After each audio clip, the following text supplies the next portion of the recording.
370 हटने के बाद पहली बार आया हूं, ऐसे बोलोगे क्या? मेरे साथ दोनों हाथ उठाइए।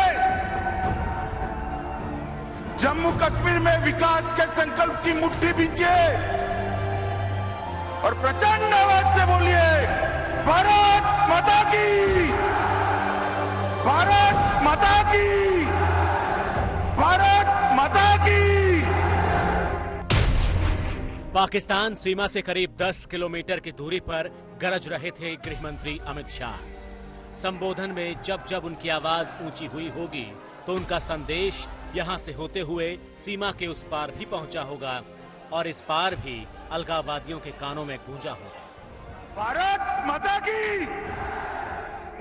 क्यों भाई, जम्मू वालों की आवाज को क्या होगा? अरे धारा 370 हटने के बाद पहली बार आया हूं, ऐसे बोलोगे क्या? मेरे साथ दोनों हाथ उठाइए। जम्मू कश्मीर में विकास के संकल्प की मुट्ठी बींचिए और प्रचंड आवाज से बोलिए, भारत माता की, भारत माता की, भारत माता की। गृह मंत्री अमित शाह के जम्मू कश्मीर के 3 दिवसीय दौरे का आज दूसरा दिन था। आज उनके कई प्रोग्राम थे। इनमें एक बड़ी रैली को भी उन्होंने संबोधित किया। रैली का स्थान था भगवती नगर का जेडीए ग्राउंड, जहां बड़ी संख्या में लोग अपने गृह मंत्री को सुनने के लिए पहुंचे थे। वो जानना चाहते थे कि देश के गृह मंत्री उनके प्रदेश के लिए क्या लाए हैं। 370 और 35 से हटी और जम्मू और कश्मीर के लाखों लाखों नागरिकों को अपने अधिकार प्राप्त हुए। भाई मनोज सिन्हा ने कहा, पहले मेरे सिख भाइयों को, खत्रियों को, महाजनों को भूमि खरीदने का अधिकार नहीं था। जो शरणार्थी वहां से यहां आए थे, उनके अधिकार नहीं थे। किसी को डरने की जरूरत नहीं है। भारत के संविधान के सारे अधिकार मेरे गुर्जर भाइयों और पहाड़ियों को मिलने वाले हैं, कोई रोक नहीं सकता। पंचायत विभाग, स्ट्रीट वेंडर योजना, मिशन यूथ और तेजस्वी स्कीम जैसी योजनाओं का शिलान्यास करने के बाद जब उन्होंने माइक थामा तो उसके बाद उन्होंने विकास कार्यों और विकास कार्यों के नाम पर किए गए खोखले वादों के बीच का अंतर समझा दिया। कल ये 3 परिवार वाले मुझे सवाल पूछ रहे थे कुछ कि क्या देकर जाओगे। भाई मैं तो हिसाब लेकर आया हूं, क्या देकर जाएंगे बताता भी हूं, मगर 70 साल आपके 3 परिवारों ने राज किया, आपने क्या दिया इसका हिसाब लेकर आओ। भाई जम्मू कश्मीर की सरकार आपका हिसाब मांगे। मोदी जी ने प्रधानमंत्री बनते ही 55,000 करोड़ रुपए का पैकेज दिया था और 55,000 करोड़ रुपए के पैकेज में से 35,000 रुपया खर्च हो चुका है। 21 योजनाएं समाप्त हो चुकी हैं। 21। आप हमारा हिसाब मांगते हैं। जम्मू कश्मीर में आतंकी घटनाएं एक गंभीर मामला है, लेकिन कल सुरक्षा एजेंसियों के आश्वासन और उनको दिए गए निर्देशों के बाद आज उन्होंने केवल प्रदेश के विकास कार्यों पर फोकस किया और उसके बारे में लोगों को बताया। निवेश के चलते 5 लाख नए रोजगार उत्पन्न होने वाले हैं। अभी श्री जयपुरी आए थे, उनका 500 करोड़ का निवेश जम्मू में होने वाला है। अब तक जम्मू और कश्मीर मिलकर जम्मू में 7,000, कश्मीर में 5,000 करोड़ का निवेश का भूमि का आवंटन कर दिया। गृह मंत्री ने कल श्रीनगर में युवाओं से बात की थी, उनकी जरूरतों के विषय में जाना था। आज उन्होंने ये दावा किया कि अगर जम्मू कश्मीर के 45,000 युवा लोगों की सेवा में अपना समय लगाएं तो दहशतगर्दी प्रदेश से खत्म हो जाएगी। उन्होंने आज ये भी बताया कि कैसे सरकार ने जम्मू कश्मीर के युवाओं के भविष्य के लिए पहले से ही प्लान तैयार किया हुआ है। एक जमाना था कि जम्मू कश्मीर के अंदर कहने को 5 मगर 4 मेडिकल कॉलेज थे।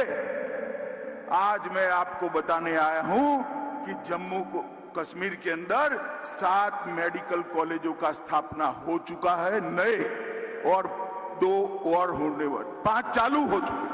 आज IIT का एक कैंपस का उद्घाटन हुआ। मैं मन की बात बताना चाहता हूं मित्रों, मैं स्वयं अचंभित हूं। ढेर सारे कैंपस में मैं गया हूं, इस प्रकार का आधुनिक IIT का कैंपस मैंने नहीं देखा।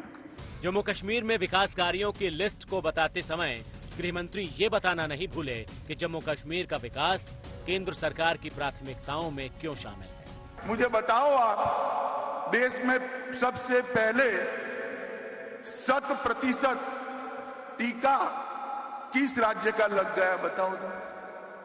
बोलो, अरे जोर से बोलो।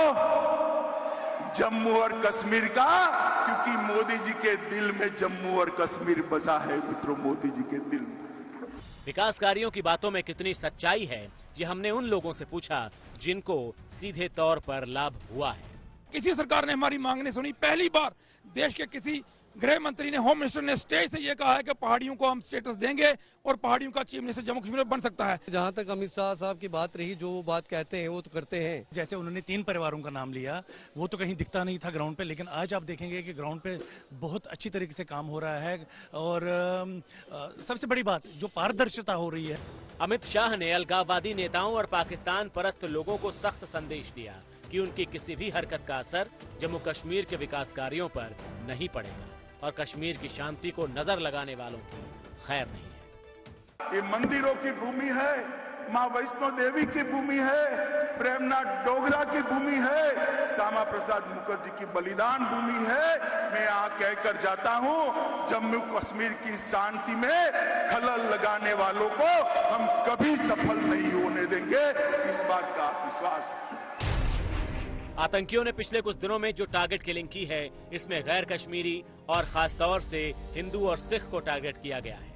आज सिख समुदाय के मन में जो भय है, उसको दूर करने के लिए अमित शाह जम्मू के एक गुरुद्वारे में माथा टेकने पहुंचे।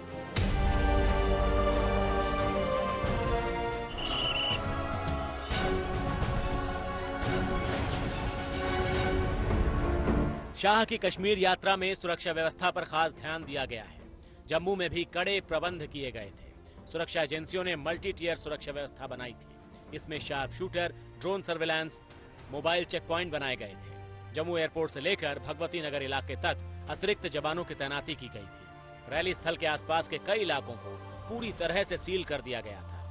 गृह मंत्री अमित शाह यात्रा के तीसरे दिन फिर से श्रीनगर में रहेंगे। वहां पर उन्हें सिविल सोसाइटी के मेंबर्स के साथ एक मीटिंग में हिस्सा लेना है। जम्मू से सुनील जी भट्ट, आज तक। और प्रचंड आवाज से बोलिए, भारत माता की, भारत माता की, भारत माता की, वंदे वंदे वंदे